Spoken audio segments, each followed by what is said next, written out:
value and value, grade 3 math. What is a place value? It is the value or position of each digit in a number. Ito yung pangalan ng pwesto ng mga digits sa mga numbers.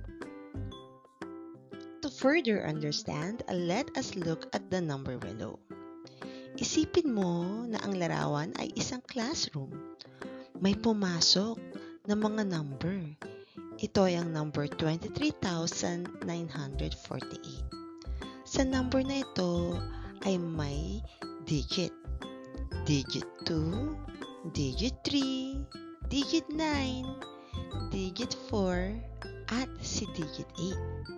Ngayon, bawat isa sa kanila ay kailangan may kanya-kanyang upuan sa classroom na ito. Kung makikita nyo, may 5 upuan. There are 5 chairs and each chairs ay may kanya-kanyang pangalan. Sa first chair, we have ones. Second chair, nakapangalan ang pwestong ito na tens. Sa ikatlong chair, ang pangalan ng upuan ay hundreds. At sa kaliwa ng hundreds na upuan, meron tayong thousands. At sa huli ay ang chair na nakapangalan na 10,000s.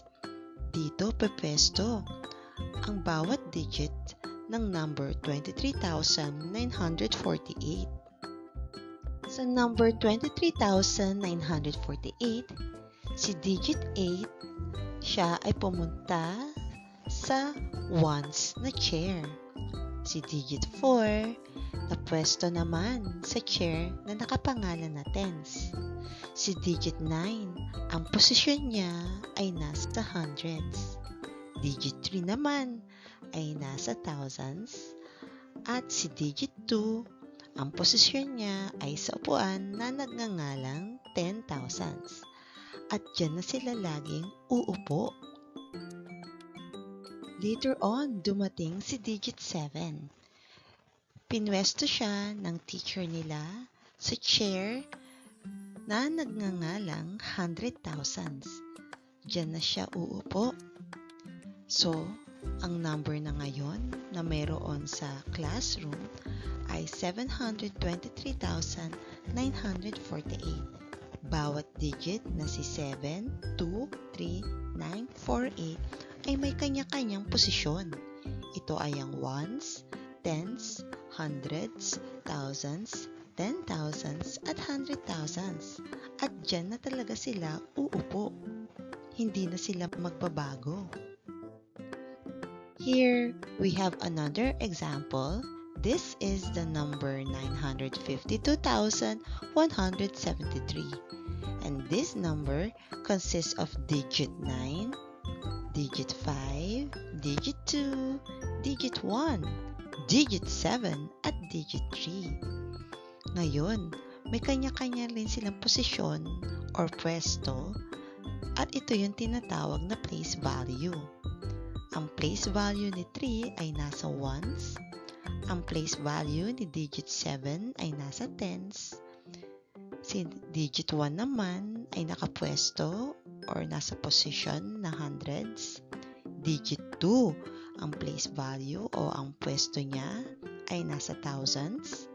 Digit 5, ang place value is 10,000s. At si digit 9 naman ay nasa posisyon na nagngangalang 100,000s. Tignan natin mga bata kung naintindihan niyo talaga ang lesson natin sa araw na ito. For our first activity, identify the place value of the underlined number. Letter A, we have 345 and the digit na naka-underline is 5. Is it tens or ones? Letter B, we have number 7,456 and the underlined digit is 7. Ito ba ay thousands or hundreds? Letter C, we have number 4,562 and the underlined digit is 6. What is the place value of 6? Is it tens or hundreds? Letter D. We have 67,902 and the underlying digit is 6. What is the place value of 6? Is it hundred thousands or thousands? Letter E. We have a number 4,562 and the underlying digit is 5. Anong place value ni 5? Hundreds o baka naman tens? Letter F, we have 782. The underlying digit is 2. Anong place value ni 2? Is it millions or ones? And last, we have letter G, 23,189. The underlying digit is 3. What is the place value of 3? Is it thousands o baka naman hundred thousands? Let's check if your answers are correct. A. Ones, B. Thousands, C. Tens, D. Hundred thousands, E. Hundreds, F. Ones, and letter G. Thousands. Activity 2. What is the place value of the underlined number? Write the letter of the correct answer. Number 1, we have a number 23,792. The underlined digit is 2. What is the place value of 2? A. Ones, B. Tens, C. 10,000s, or D. Thousands? Number 2, we have 5,234. The underlying digit is 4. What is the place value of 4? A. Hundreds, B. Ones, C. Thousands, or D. Millions? The third number is 543. The underlying digit is 4. What is the place value of 4? A. Hundreds, B. 10,000s, C. Ones, or D. Tens? Sa ika-4, meron tayong number 78,436. The underlying digit is 8. Ano ang place value ng 8? A. Hundred thousands, B. Hundreds, C. Thousands, or D. Ones? And last, we have number 3,146. The underlying digit is 3. What is the place value of 3? A. Thousands, B. Millions, C. Tens, or D. Hundred thousands? Here are the answers. 1. C, 2. B, 3. D, 4. D, and 5. A. Tapos na tayo sa place value. Let's go to our next lesson. What is the value of a number? While the place value is the name given to the position of each digit in a number, the value is the actual amount or numerical worth of the digit. Here, meron tayong place value na ones, tens, hundred, thousands, at 10,000s. Kung makikita nyo, bawat place value ay may katumbas na numerical amount. Sa place value na ones, ang value niya o numerical amount ay 1. Sa place value na tens, ang value niya o numerical amount ay 10. Ang place value na hundreds, ang value naman ay 100. Ang place value na thousands, ang value niya ay 1,000. At sa place value na 10,000, ang value niya ay 10,000. To further understand ano ba ang value ng isang number, let's have this example. Sa left side, makikita nyo na nakasulat pa rin ang mga place value na ones, tens, hundreds, thousands at 10,000s at sa katabi niya ay ang mga value na ito. Diyan lang muna siya para mas lalo niyong maintindihan ang halimbawa. So dito sa loob ng yellow rectangle, may number tayong 54,890. Naka-underline at naka-red highlight ang digit 5. Ang digit 5, ang posisyon niya o ang place value niya ay nasa 10,000s. At ang value niya ay 50,000. Pero paano ba nakuha ang value ng 5 na 50,000? Balik ulit tayo dito sa mga nakalistang place value. Sa dulo, nakasulat ay 10,000s at ang value niya ay 10,000. So, yung value na 10,000, i-multiply mo sa digit 5, ang sagot ay 50,000. Yan na ang value niya.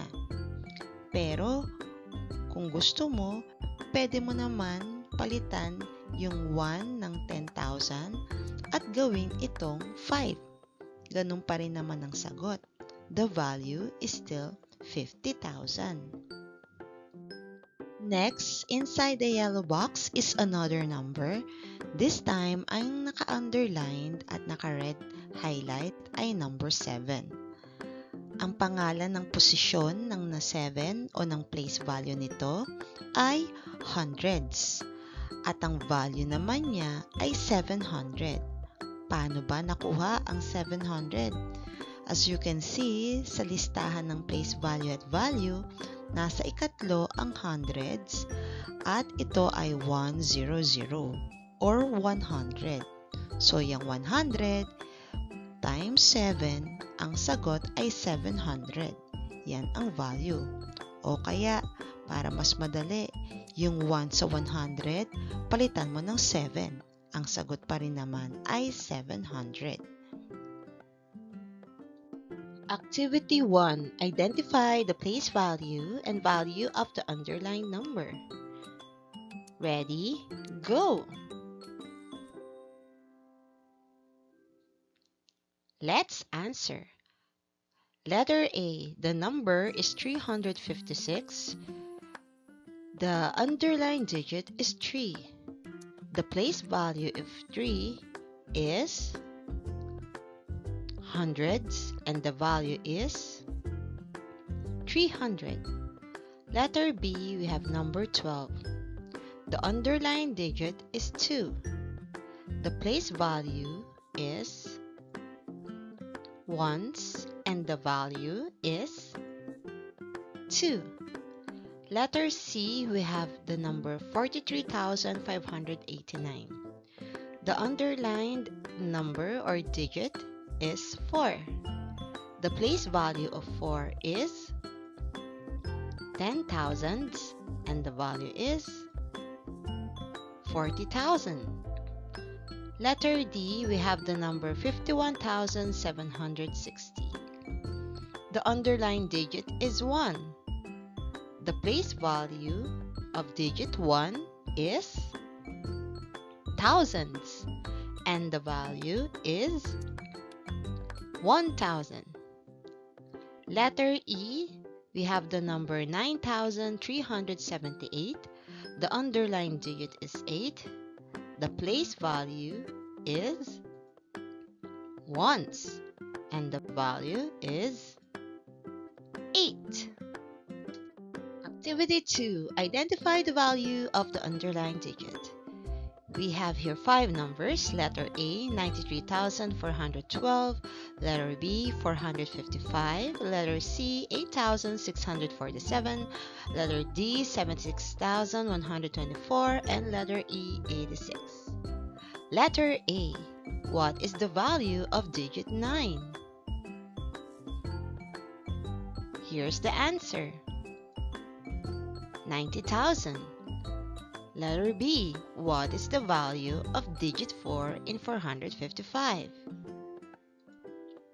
400. Letter C. What is the value of digit 8 in the number 8,647? 8,000. Letter D, what is the value of the underlined digit in 76,124? 20. And letter E, what is the value of the underlined digit in the number 86?